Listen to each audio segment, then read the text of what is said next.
वेणुं त्वळन्तमरविन्दलतायताक्षं बर्हावतं शशमिता बुधसुन्दराङ्गं कन्दर्पकोटिकमनीयविशेषशोभम् गोविन्दमादिपुरुषं तमहं भजामि। वसुदेवसुतं देवं कंसचाणूरमर्दनं देवकी परमानन्दं कृष्णं वन्दे जगद्गुरुं।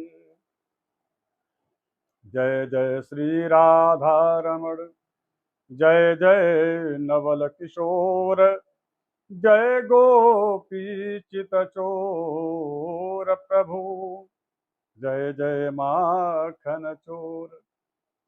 प्रेम सोले वृंदावन बिहारी लाल की जय, राधा रमण गोपाल की। प्रिय दर्शकों, इस बार की श्री कृष्ण जन्माष्टमी 16 अगस्त को ही मनाया जाना चाहिए, ये मेरा व्यक्तिगत अभिमत है। कुछ पंचांगकार 15 तारीख को स्मारकों के लिए जो है व्रत का तिथि निर्णय दिए हैं कि जन्माष्टमी 15 तारीख को जो गृहस्थ हैं वो उसका व्रत करें, और कुछ जो पंचांगकार हैं वो ये कहते हैं कि 16 तारीख को भगवान श्री कृष्ण के जन्माष्टमी का व्रत करना चाहिए।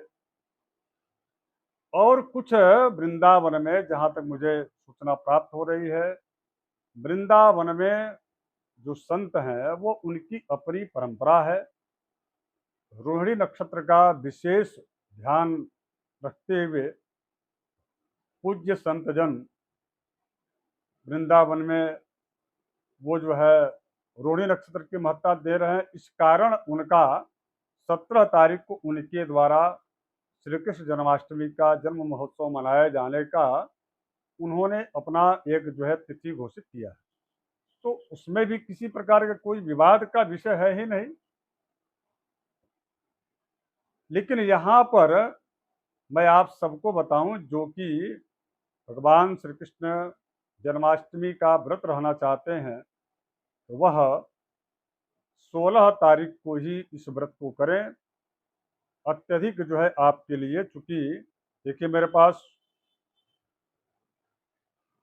ये 2 पंचांग है, इन दोनों पंचांगों ने, ये 2 पंचांग है, इन दोनों पंचांगों ने 15 तारीख को श्री कृष्ण जन्माष्टमी व्रत का करने का जो है निर्णय दिया है गृहस्थों के लिए, 16 तारीख को वैष्णवों के लिए। और ये पंचांग काशी का है, आप सब जानते होंगे, पूर्व परिचित होंगे, वर्षों से निकल रहा है। और अभी तो बड़ी प्रसन्नता का विषय है कि हमारे मित्र श्री विशाल उपाध्याय जी का संपादन कर रहे हैं। तो श्री कृष्ण जन्माष्टमी जो व्रत है वह इस पंचांग के आधार पर 16 तारीख को ही किए जाने का निर्णय दिया गया है।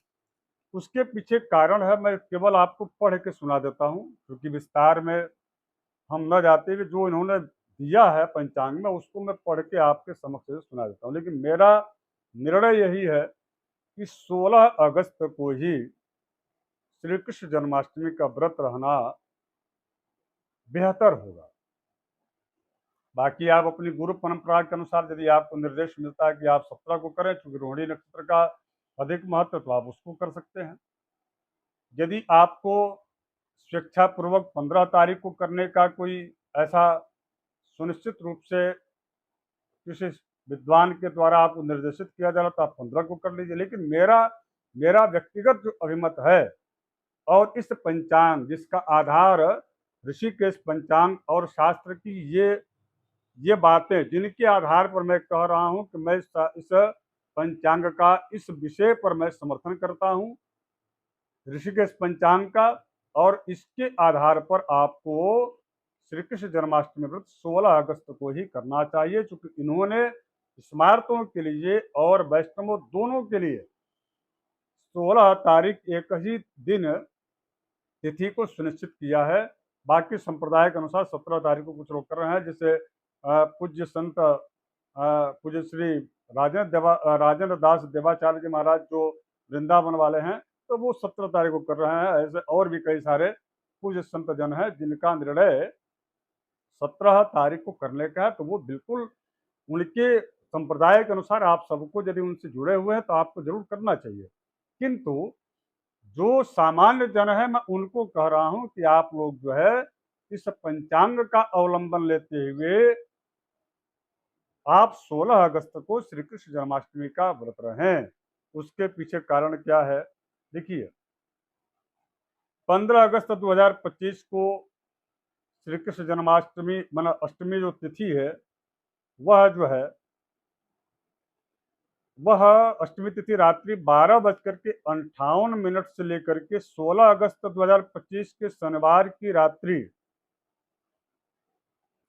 10:29 तक व्याप्त रहती है। इस वर्ष दोनों दिन निश्चित काल में अष्टमी तिथि व्याप्त अथवा स्पर्श नहीं करती। स्थूल व सूक्ष्म दृष्टि से अष्टम मुहूर्त निश्चित यानी कि अर्धरात्रि को निश्चित काल कहलाता है। निश्चित काल का मान दोनों दिन यानी कि एक 15 अगस्त को शुक्रवार को और जो है 16 तारीख को भी 16 अगस्त शनिवार को भी जो है, यानी कि कह रहे हैं कि शुक्रवार को रात्रि 11:38 से और रात्रि 12:22 तक, और दूसरे दिन 16 अगस्त 2025 को रात्रि 11:38 से रात्रि 12:22 तक निश्चित काल का मान है, जिसमें अष्टमी तिथि के व्याप्ति तथा स्पर्श का दोनों दिन अभाव है। आप समझ रहे हैं? निश्चित काल अर्धरात को कहा जाता है, और अर्धरात्रि जो है दोनं दिन यानी कि रात्रि 10:29 जो है दोनों दिन का हमने आपको निश्चित काल बता दिया। अब इसके पश्चात कह रहे हैं कि अष्टमी तिथि का निश्चित काल में व्याप्ति अथवा अव्याप्ति के आधार पर जन्माष्टमी जो है व्रत, पहला ये कह रहे हैं कि अष्टमी तिथि पूर्व दिन की निश्चित व्यापिनी हो, ऐसा शास्त्र का नियम है, जिसके आधार पर इस पंचांगकार ने इस पंचांग में इसका प्रकाशन किया। तो पूर्व दिन ही जन्माष्टमी मनाई जाएगी। और दूसरा एक निर्णय सिंधु इत्यादि अन्य ग्रंथों में अष्टमी तिथि दोनों दिन निश्चित व्यापिनी हो, तो 2 दिन यदि अष्टमी निश्चित काल अर्धरात्रि व्यापिनी हो तो परा का ही ग्रहण होगा, अर्थात दूसरे दिन जन्माष्टमी मनाई जाएगी। अर्थात सरल शब्दों में मैं आपको बताऊं, सरल उसमें तो जो है इस बार निश्चित काल में यानी कि 15 तारीख को भी अष्टमी तिथि मिल रही है, और निश्चित काल में अष्टमी तिथि 16 तारीख को भी मिल रही है। तो ये कह रहे हैं कि यदि दोनों दिन निश्चित काल में अष्टमी यदि तिथि मिलती हो तो परा यानी कि दूसरे दिन वाली अष्टमी को ग्रहण करना चाहिए। अष्टमी तिथि दोनों दिन निश्चित व्याप्ति न हो तो 2 दिन अव्याप्ति रहने पर आंशिक रूप से रहने, समान रूप से रहने पर परा का ग्राह्य होता है। दिनद्वय निश्चित व्याप्ति व्याप्ता व्याप्तो वा परिवेति प्रातः। तो इस प्रकार से फिर बाद में कह रहे हैं कि दोनों दिन रात्रि निश्चित काल में अष्टमी का संबंध होने से परा का ग्राह्य होता है। तो इस आधार पर इस आधार पर दिनांक 16 अगस्त 2025 को शनिवार को श्री कृष्ण जन्माष्टमी का व्रत सबको करना चाहिए। 17 अगस्त 2025 रविवार को सूर्योदय कालीन बहुत ध्यान देने की आवश्यकता है, शुद्ध रोहिणी नक्षत्र मत के वैष्णव जन हैं, जो वैष्णवी जो मत के जो लोग हैं, जो रोहिणी नक्षत्र का महत्व देते हैं, उनके यहाँ महत्ता रोहिणी नक्षत्र का है। क्योंकि भगवान श्री कृष्ण का जन्म रोहिणी नक्षत्र में हुआ था।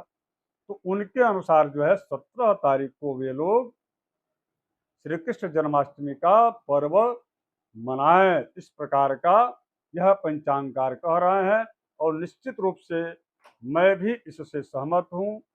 यदि आप भी इस जो है वीडियो से, इस चर्चा से, इस वार्तालाप से यदि सहमत हैं तो आप इस वीडियो को शेयर कर दीजिएगा। अधिक से अधिक लोग इसका संदर्शन करें और श्री कृष्ण जन्माष्टमी का जो व्रत पर्व है वह निश्चित रूप से मेरा आग्रह है कि आप 16 अगस्त को ही करें। धन्यवाद, नमस्कार, जय श्री राम, हर हर महादेव, जय जय श्री राम।